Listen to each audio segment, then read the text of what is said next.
આપ જોઈ રહ્યા છો spark today news. Shri Ravibhan સાહેબ ગુરુગાદી ખાતે જ નવનિર્મિત મંદિરનો પ્રાણ પ્રતિષ્ઠા મહોત્સવ ઉજવાયો છે। આણંદ જિલ્લાને રૂપિયા 106 કરોડના વિકાસ પ્રકલ્પોની ભેટ આપી આ પ્રસંગે જ મુખ્યમંત્રી ભૂપેન્દ્રભાઈ પટેલે જણાવ્યું હતું કે કબીર સાહેબના સાધના દર્શન અને વિચારધારાને ઝીલીને ઝળહળતો શ્રી રવિભાણ સંપ્રદાય 350 વર્ષથી જ્ઞાનજ્યોત જગાવતો સમગ્ર ગુજરાતમાં ફેલાયો છે। આ સંપ્રદાય અનેક સમર્થ તેજસ્વી સંતાનોની ભેટ ગુજરાતને આપી છે, જે પૈકી કહાનવાડી ખાતે જ 200 વર્ષ કરતાં વધુ સમયથી જ રવિભાણ સાહેબની ગુરુગાદી સેવારત રહી અને ધર્મની સાથે સમાજ સેવાનું ઉમદા દાયિત્વ નિભાવી રહ્યા છે।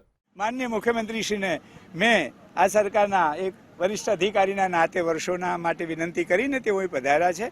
આ તો ધર્મ કાર્ય હતું, આજે લોકસેવાના કાર્યોનું માનનીય મુખ્યમંત્રીશ્રીના દ્વારા બહુ મોટી સંખ્યામાં લોકાર્પણ થયું છે।